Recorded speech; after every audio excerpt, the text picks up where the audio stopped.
Eh bah, quand tu vois le personnage de Glenn Powell ici, tu te dis vraiment que t'es devant l'un des films les plus énervés de l'année. Fuck is happening?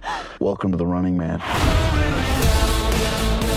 Bonjour à tous, et bien écoutez, j'espère que tout va bien, on se retrouve en cette fin de semaine pour parler de Running Man, qui sortira la semaine prochaine au cinéma, on en parle un peu en avance, parce que ce vendredi, il y a eu pas mal d'avant-premières en France, donc j'imagine qu'il y a déjà certaines personnes, certains d'entre vous qui ont déjà vu le film, et ça faisait partie, comme tous les films d'Edgar Wright, de mes petites attentes de l'année.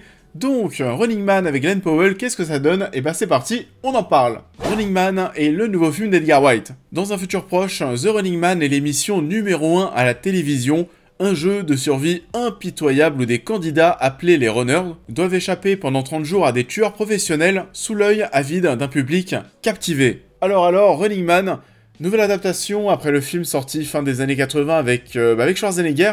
C'est encore d'ailleurs une adaptation d'un Stephen King cette année. On en parlait justement dans la critique de Marche ou Crève, où je vous disais que c'était l'un des auteurs les plus adaptés au monde, et je me demande si c'est pas celui qui est le plus adapté chaque année. En 2025, encore une fois, c'est un truc de dingue, il y a eu, je pense, 5-6 trucs adaptés de Stephen King, et on est cette fois-ci avec Running Man sur un concept qui est assez proche, mine de rien, de ce qu'on avait déjà dans Marche ou Crève. Marche ou Crève, pour rappel, on suivait des gens qui allaient participer à une compétition où il allait falloir marcher sans s'arrêter. Si tu t'arrêtais, tu crevais. Pareil, c'était diffusé à la télévision et le but c'était un petit peu de montrer des gens faire de grands efforts pour relancer un peu l'économie du pays, pour redonner un élan de motivation à la population. Là c'est un peu pareil, on va suivre un jeu télévisé qui va servir une émission télé, mais alors vraiment pour le coup en mode gros jeu télévisé de divertissement. C'est un petit peu aussi comme Squid Game, sauf que Squid Game c'est pas la télévision, mais c'est là aussi pour divertir des spectateurs. This is America, goddammit! And we don't put up with no bullshit!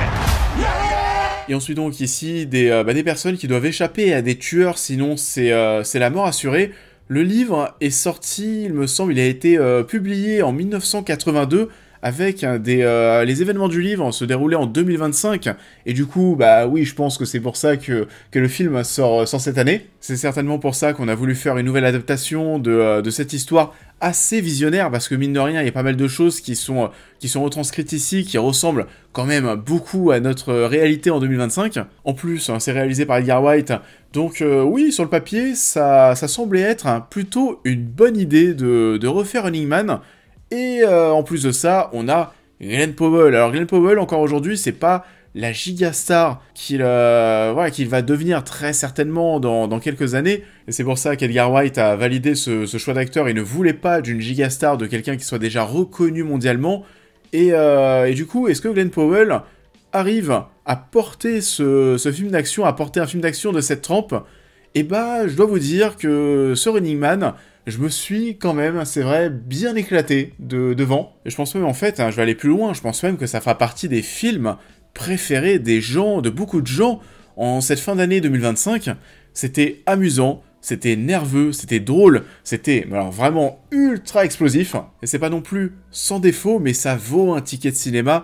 Et je pense que beaucoup de gens s'éclateront devant Running Man, qui ne va pas non plus... Alors je veux pas dire que ça va pas briller par sa réalisation, mais c'est peut-être un des points qui m'a déçu, parce que je m'attendais à retrouver un petit peu plus d'Edgar Wright dans ce nouveau film d'Edgar Wright. Déjà, on le retrouve à la tête, pour le coup ici, d'un gros blockbuster. C'est quelque chose qui n'arrivait pas avant. Il devait faire Ant-Man. Ant-Man, il était dessus, c'était déjà bien lancé, mais il est parti en cours de route parce que, différents créatifs. Faut dire que voilà, le mec a des idées assez arrêtées sur son rythme, son montage, etc.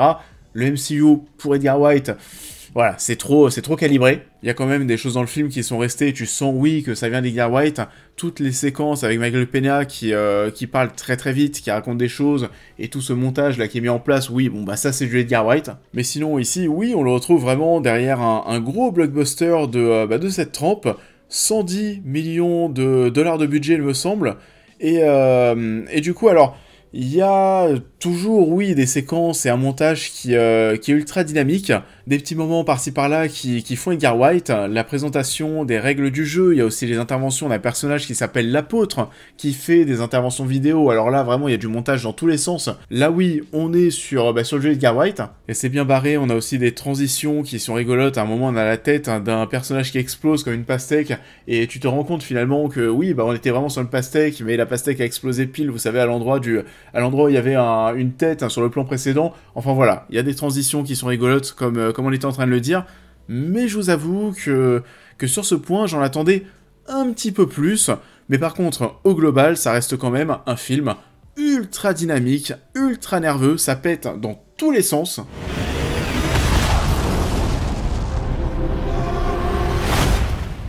That's crazy, right? Du coup, oui, j'aurais quand même tendance à vous dire qu'on est devant quelque chose qui vaut le coup d'œil. On est sur une thématique qui peut se rapprocher de ce qu'on avait déjà dans Marche ou Crève, avec une société dystopique assez tarée où l'on se divertit avec des épreuves mortelles. Les riches se servent de ces gens pour faire de l'audimat. Il y a une grosse thématique autour de ça. Tout tourne autour de l'audimat, mais comme nous aujourd'hui, tout tourne autour de l'audimat, tout tourne autour des vues aussi pour les créateurs de contenu. On va aussi parler du contrôle de l'image, de comment est-ce qu'on peut manier l'information, la diffuser, la modifier. Ça fait écho à tout ce que l'on voit aussi sur les réseaux en ce moment avec l'intelligence artificielle. Ça fait penser à toutes les vidéos d'intelligence artificielle, toutes les vidéos IA qu'on a autour de Thibaut Inchep. Là en ce moment, voilà, on est en plein dedans. Et tout ça au service de ce giga show américain. C'est un film qui est bien plus tape à l'œil que celui des années 80.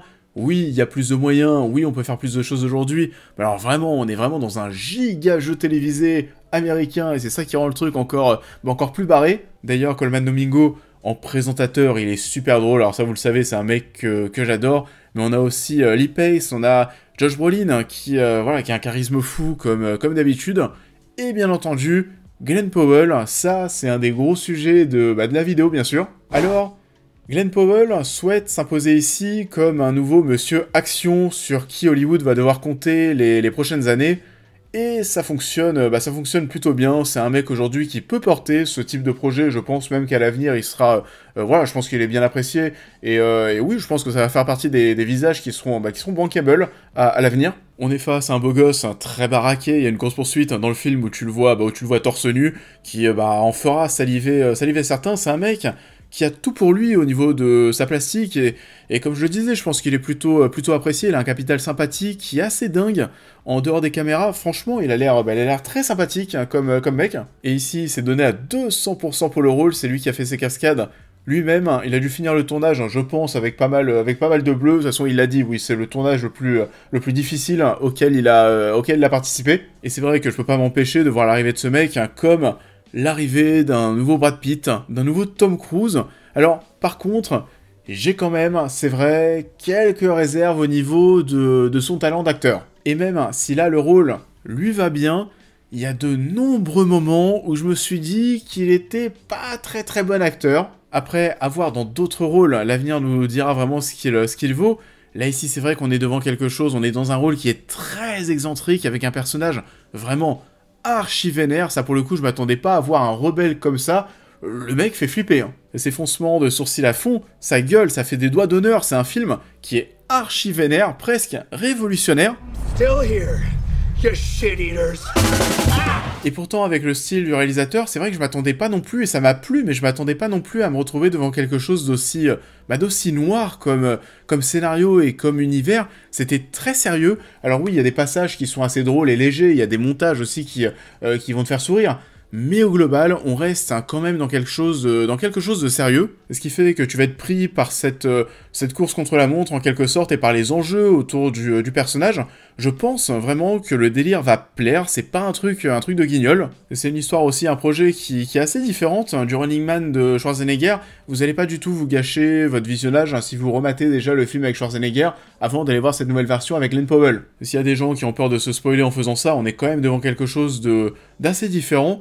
Et du coup oui, j'ai assez hâte de voir ce que ça va donner au box-office pour voir si ça va marcher. Je pense que le film va quand même jouir d'un bon bouche à oreille, ça va lui faire du bien, mais est-ce que ça ira chercher des gros chiffres? Ça, on verra. En tout cas, on est devant une nouvelle adaptation de Running Man qui est convaincante, qui fait plaisir à voir, c'était bien, c'était une bonne idée de faire revenir Running Man avec Edgar Wright et Glenn Powell, et Glenn Powell, star en devenir. Je pense qu'on va pouvoir encore plus le penser que oui, ça va devenir un des gros noms des années à venir après avoir vu sa prestation de Running Man. Pas forcément, comme on l'a dit, au niveau de son jeu d'acteur, mais je pense que les gens vont apprécier le fait de suivre ce mec dans ce rôle. Donc je vous laisse maintenant me dire en commentaire ce que vous en avez pensé. Me concernant, vous l'avez compris, c'est validé. Et je vous invite désormais à liker cette vidéo, à me suivre sur tous mes réseaux, à vous abonner à ma chaîne YouTube, à devenir membre soutien si vous souhaitez soutenir mon travail, et on va se retrouver la semaine prochaine pour parler de Wicked partie 2. Elphaba, they're coming for you. Just look at me. Not with your eyes, but theirs. La suite de Wicked.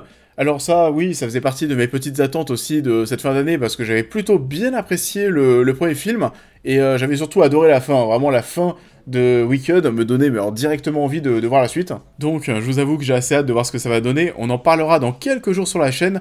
D'ici là, je vous souhaite à tous un excellent week-end, et je vous dis à très vite.